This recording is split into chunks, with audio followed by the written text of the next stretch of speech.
Graça e paz da sua vida. Tudo bem? Pode sentar, fica à vontade. Escolha a melhor maneira,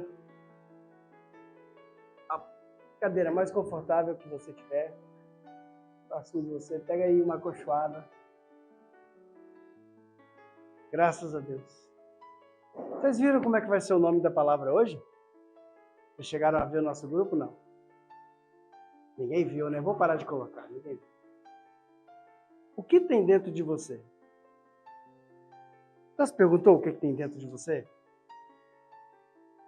Eu vi uma palavra uma vez, um pregador falando, e ele dizia assim: se você pegar uma laranja e cortar, e você espremer essa laranja com toda a força, o que vai sair da laranja? Sumo de laranja? Por que não sai sumo de pera? Por que não sai vinho? É uma laranja. Espera-se que saia laranja. Você está espremendo uma laranja, né? Tem uma passagem, Atos capítulo 3, mais ou menos, que fala assim, estava Pedro e acho que era João, estava subindo para poder fazer as orações no templo, e tinha lá um homem sentado numa porta que era chamada Formosa. E o homem ficou olhando para eles, porque era ali o local habitual que ele pedia dinheiro. E ele ficou olhando para eles, pedindo ajuda, e Pedro disse assim: olha para nós, eu não tenho nenhum valor, não tenho prata, não tenho ouro, né? A Bíblia do crente fala, não tenho prata nem ouro. Mas o que eu tenho, eu te dou. O que eu tenho, eu te dou. Então, quando você espreme uma laranja, é necessário que saia dela uma laranja. Ninguém pode dar de si o que não tem. Nós não somos capazes de dar aquilo que nós não estamos cheios. Para que você consiga dar para alguém uma palavra de Deus, você tem que estar cheio da palavra de Deus. Para que você possa estender a mão corajosamente sobre alguém e orar, você tem que estar cheio do Espírito de Deus. E aí eu te pergunto, o que tem dentro de você? Assim, quando Deus te espreme. O crente gosta muito dessa palavra, né? Quando Deus te põe na moenga, quando você está sendo espremido, o que sai de você? O que sai de nós? Abra comigo em Gálatas capítulo 5. A partir do versículo 16. O que tem dentro de você? Nós somos capazes de responder com amor, se nós temos ódio. Nós somos capazes de responder com paciência, se nós temos ira. Nós somos capazes de respeitar, se nós não temos bondade, autocontrole. O que tem dentro de você? Quando Deus te espremer, sai o quê? Gálatas capítulo 5. Eu vou usar aqui a Nova Almeida atualizada. Você pode abrir na sua versão favorita, na sua leitura favorita. Pause o vídeo, você que está vendo isso gravado depois. Leia com atenção. Leia várias versões, se for possível. E que você entenda o texto. Porque a primeira coisa que eu preciso que você faça é entender o que você leu. Depois a gente conversa. Aqui na minha palavra está escrito assim: as obras da carne e os frutos do Espírito. Versículo 16. Digo, porém, o seguinte: vivam no Espírito, e vocês jamais satisfarão os desejos da carne. Porque a carne luta contra o Espírito, e o Espírito luta contra a carne. Porque são opostos entre si, para que vocês não façam o que querem. Mas se são guiados pelo Espírito, vocês não estão debaixo da lei. Ora, as obras da carne são conhecidas e são imoralidade sexual, impureza, libertinagem, idolatria, feitiçaria, inimizades, rixas, ciúmes, iras, discórdias, divisões, facções, invejas, bebedeiras, orgias e coisas semelhantes a essas. Declaro a vocês que, como antes, já os preveni, e os que praticam tais coisas não herdarão o reino de Deus. Agora a palavra que o crente gosta. Mas o fruto do Espírito é amor, alegria, paz, longanimidade, benignidade, bondade, fidelidade, mansidão, domínio próprio. Contra essas coisas não há lei. E os que estão em Cristo, ou os que são de Cristo, os que são de Cristo Jesus, crucificaram a carne com essas suas paixões e desejos. Conseguiu acompanhar?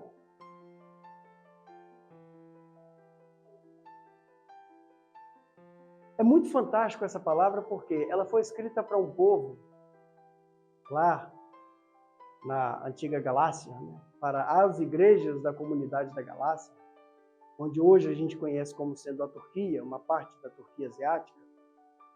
E foi escrita há quase 2000 anos. Essa carta é muito, muito boa.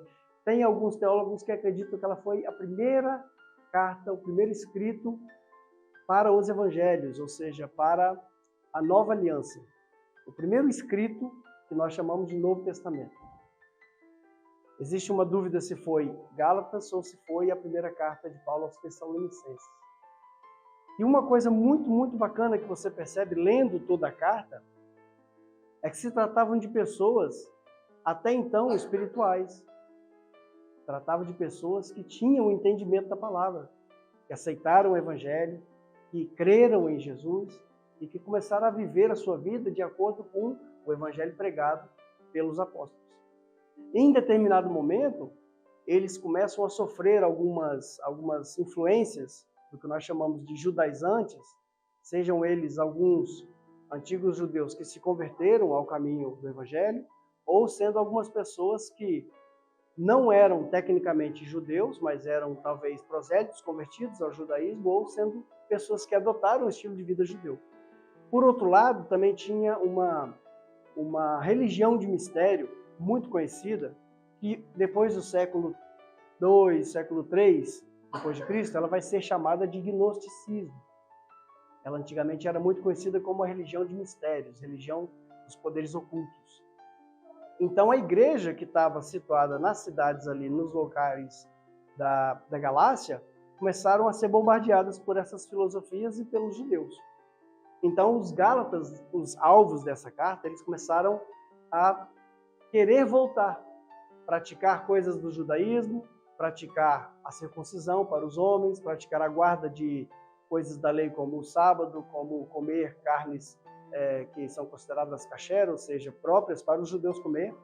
E alguns deles não voltaram para o judaísmo, alguns deles começaram a se identificar com essa prática que nós conhecemos como gnosticismo. Começaram a prestar cultos a estrelas, começaram a prestar cultos a anjos, aos poderes, aos astros, tipo os planetas que nós conhecemos. E Paulo escreve essa carta. Toda vez que eu vou estudar essa carta, eu sempre recorro aos comentários, e tem um comentário que eu acho muito forte, muito bom. Você deveria ler. O livro chama-se Gálatas para Você, do escritor Timothy Keller. Ele é um homem muito, muito experiente em Gálatas. Felizmente morreu agora, acho que foi no final do ano passado ele morreu. Um pastor muito, muito bom. A teologia dele é muito boa. E esse livro é muito interessante porque ele fala de uma maneira que qualquer pessoa, em qualquer época, qualquer lugar, ele vai conseguir entender e assimilar a pregação que Paulo queria fazer aos Gálatas. Entenda comigo uma coisa. Eu não consigo dar de mim o que eu não tenho. A gente já falou isso no início. Eu posso chegar aqui, eu posso mentir para vocês. Eu posso, assim, no sentido de é possível, não que seja permitido, né? Eu não deveria, mas tem uma possibilidade. Tem uma boa oratória, eu falo de um jeito bonito, eu sei me expressar e eu consigo enganar algumas pessoas. Isso é possível. Só que quem me conhece lá fora sabe como eu realmente sou. Talvez eu possa mentir e enganar vocês, mas eu não posso enganar essa senhora que mora comigo. Ela sabe quem eu realmente sou. Talvez eu possa até conseguir enganar essa senhora em alguns momentos. mas Deus eu não engano. Então a pergunta que eu faço para você, de novo, é o que tem dentro de você? O texto começa dizendo que se nós caminhamos no Espírito, na presença do Espírito de Deus, se nós estamos em Jesus, nós nunca deveremos satisfazer os desejos da carne. O que é o desejo da carne? A palavra carne, que nós traduzimos aqui na versão brasileira ou na versão portuguesa de João Ferreira de Almeida, ela vem do termo grego chamado sarx. O sarx ela é toda a parte da sensação, toda a parte do instinto, toda a parte do eu como pessoa. É traduzido como carne, é traduzido como corpo físico, é traduzido como eu. Então esse corpo, a carne, ela luta contra o espírito. A palavra espírito utilizada aqui é pneuma ou pnefma, do grego. Pode significar o espírito de vida, a força de vida ou o espírito do próprio Deus. Quando Paulo fala a respeito das obras da carne, ele vai usar uma palavra mais bonita, mais forte. Ele vai usar a palavra epitomia. Só que essa tradução de desejo da carne, para nós que lemos a Bíblia de uma forma corrida, você pode entender, e principalmente quem já leu a Bíblia antiga, né? Almeida Ferreira de Almeida Revista e Atualizada, Corrigida Fiel, algumas Almeidas mais antigas, a edição de 93, a edição de 95, acho que até a edição de 98 também. Ela vai traduzir isso como desejos da carne sendo concupiscências. E você vai no dicionário para ver o que é concupiscência e está dizendo lá que é um desejo. Logo, você é levado a pensar que tudo que está escrito aqui de desejo é da área sexual. Então você fala, tô de boa, não sinto isso, já passei por... Só que não é isso. Epitomia aqui, ou sarx, vem dizer um super desejo, uma super vontade, algo que está acima do controle humano, que pode tirar o seu foco do Cristo, do Messias. Tudo aquilo que tira você do foco do Messias é idolatria. Timothy Keller, ele deixa uma coisa muito clara quando ele escreve a respeito disso, porque você pensa, tecnicamente, que os frutos, que as obras da carne pode ser algo negativo. E quando você continua a ler o texto, ele vai te dar várias coisas, vários títulos de coisas que pessoas más fazem. Só que o super desejo, ele também pode ser uma coisa boa. Se você, por acaso, gosta de comer um bom arroz e feijão, uma saladinha, uma picanha, e se de repente isso toma a sua atenção e tira o seu foco e você deseja mais isso do que Cristo, é obra da carne. Se você faz uma coisa boa, poxa, eu vou ali naquela caixinha e eu vou depositar um valor muito alto. Mas Deus conhece o teu interior. Deus sabe de que você é feito. Se dentro de você não tiver o real interesse de fazer isso pela obra de Deus, se for para se mostrar, para você ganhar like, para você postar foto no Instagram, é obra da carne. Por que nós pregamos e ensinamos que nós não devemos fazer da vida uma sequência de mandamentos, vivendo como se nós fôssemos judeus, seguindo regras e mandamentos para poder agradar a Deus? Porque se você faz tudo isso sem ter o Espírito de Deus, é obra da carne. E o mais bacana de tudo é que quando Paulo ele vai falar a respeito do Espírito de Deus, ele usa o termo fruto, karpos. Qual a diferença de fruto para obra? A obra é tudo aquilo que envolve a tua força, tudo que você faz. Poxa, eu tenho que fazer isso para poder ficar santo. Eu tenho que orar para ser santo. Eu tenho que jejuar para ser santo. Eu tenho que ler a Bíblia porque eu sou crente. É uma obra. É um trabalho. Você está fazendo isso pela sua força. Talvez o desejo do seu coração seria agradar a Deus, mas você está utilizando a sua força.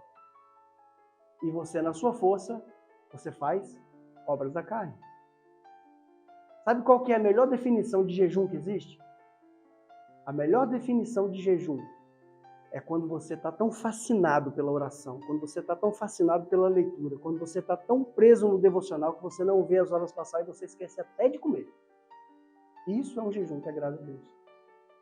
Porque você está tão focado na palavra. Você está focado na oração. Às vezes você está envolto em lágrimas e está orando e você não quer sair daquele lugar. E quando você olha no relógio, já passou uma noite inteira. Você nem sentiu vontade de comer. Isso é um jejum que agrada a Deus. Isso é um fruto. A palavra que designa carne, sarx, ela fala de tudo que seja relacionado a você. Eu posso, eu quero, eu faço, eu consigo, eu prego. Eu estou crucificado em Cristo. Eu aceitei Jesus. Eu ganhei você para Jesus. Eu preguei para minha família. Eu. Isso é sarx. Epitomia é obras da carne. São forças que você faz para poder tentar agradar a Deus. Só que você não consegue agradar a Deus com a sua força.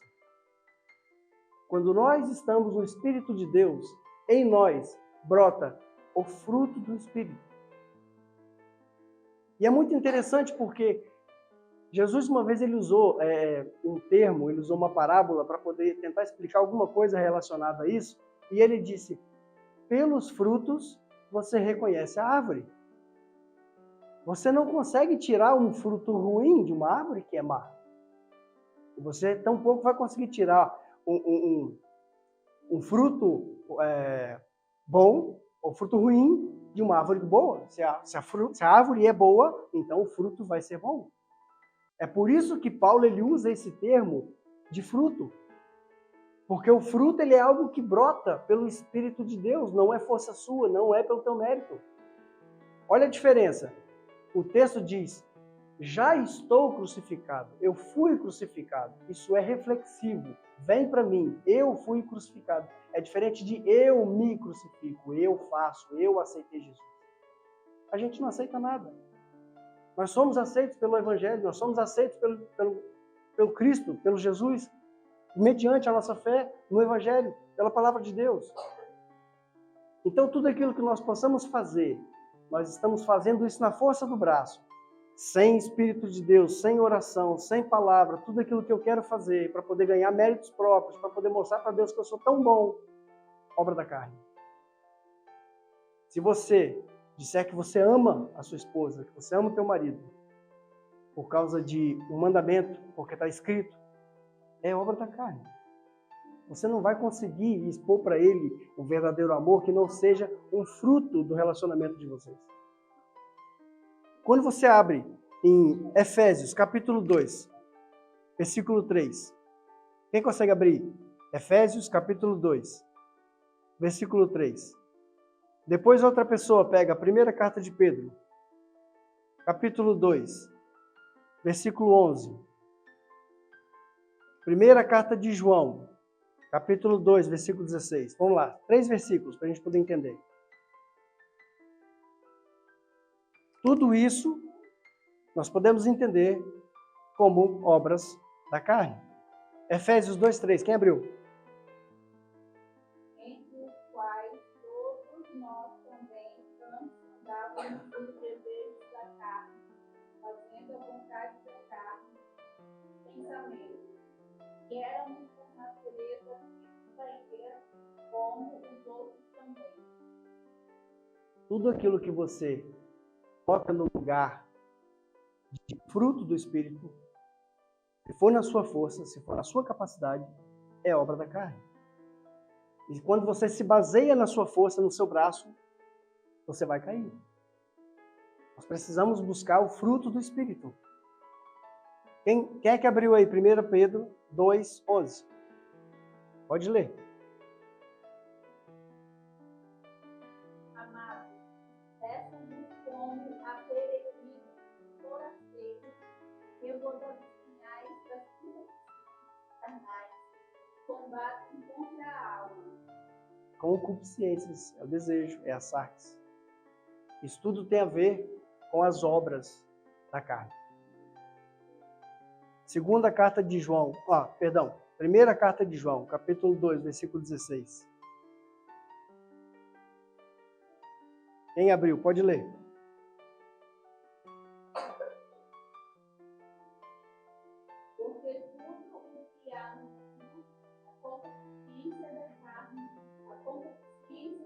glória e a soberba da vida não é do Pai, mas do mundo. Entende a diferença? É tudo obra da carne.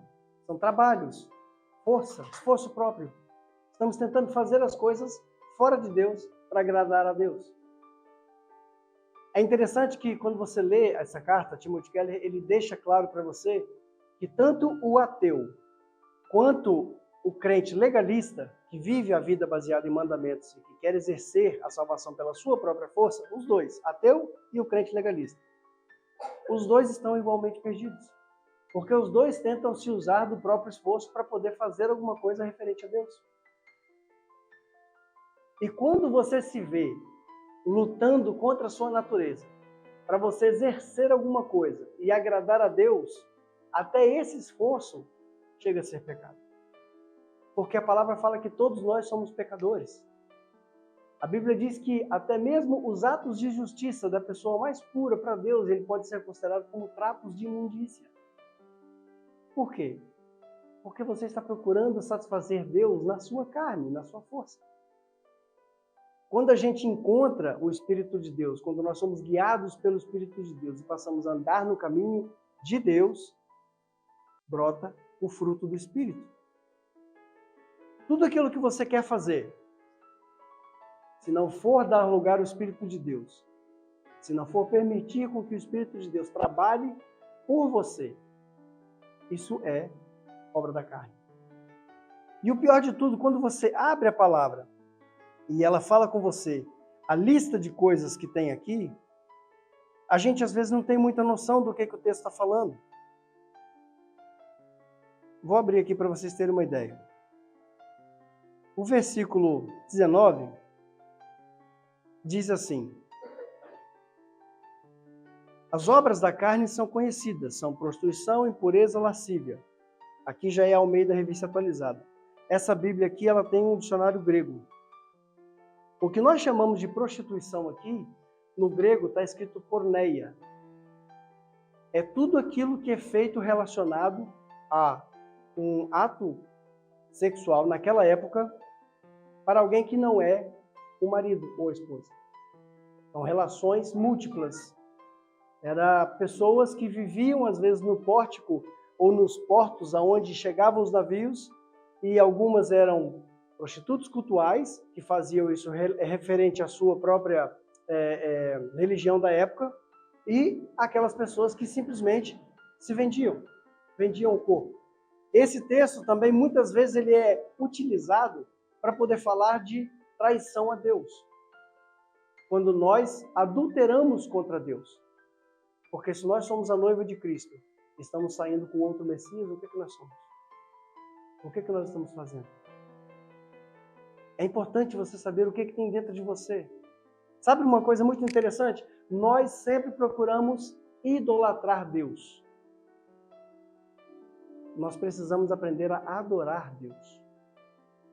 Idolatrar Deus é você querer fazer com Ele o que antigamente era feito com Zeus, com Apolo, com Afrodite. São ídolos. E como é que era feita a idolatria? Esse Deus está muito nervoso comigo. Eu vou ter que ir lá e oferecer alguma coisa com ele para ele poder ficar contente, feliz e parar de me importunar. E a gente acha que com Deus é assim. Furou meu pneu, perdi meu emprego. E agora? Estou sem internet. Cortaram minha luz. É coisa do capeta. Deus está com raiva de mim. Vou ter que fazer alguma coisa para Deus ficar feliz comigo. É idolatria. O seu Deus não castiga você por causa da sua ignorância. Tem um texto que nós lemos, foi ontem, né, que nós gravamos? Anteontem. E o texto dizia assim: se nós formos fiéis, Ele é fiel. Jesus é fiel. Se nós formos fiéis à tua palavra, ao Evangelho, Ele é fiel. Se nós somos infiéis, Ele permanece fiel, porque Ele não pode negar a sua própria natureza. Então não vem com essa de que as coisas estão dando ruim, está tudo errado, está fracassando a sua vida, porque Deus está nervosinho com você. Deus não é egoísta. Se eu sou infiel com Deus, Ele permanece fiel, porque Ele não pode negar a si mesmo. Nós temos que parar de idolatrar Deus. Deus não é um ídolo. Ele é o Criador do universo. Nós temos que adorar a Deus em espírito e em verdade. Depois, quando você passa para o próximo evento, né, a prostituição, nós falamos aqui agora da impureza. Impureza, a catarsia. Falei certo, Miguel? A catarsia? A catarsia. Ele está estudando grego. Qualquer dúvida, pergunta para ele que ele sabe. É uma impureza, luxúria, vida luxuosa, vida pródiga, vida gastadora. Tudo isso por motivos impuros, frequentemente associado à falta de pureza. É muito interessante quando você tenta viver uma vida luxuosa dentro da igreja. Você nunca viu os pregadores que às vezes falam assim, olha, Deus é o Deus do ouro e da prata, irmão. Você está sem dinheiro, alguma coisa está de errado com você. Porque Deus é o Deus do ouro e da prata. Você não é crente? Deus tem que te dar alguma coisa. Nunca ouviu falar? Nunca ouviu ninguém pregar assim? Pois é.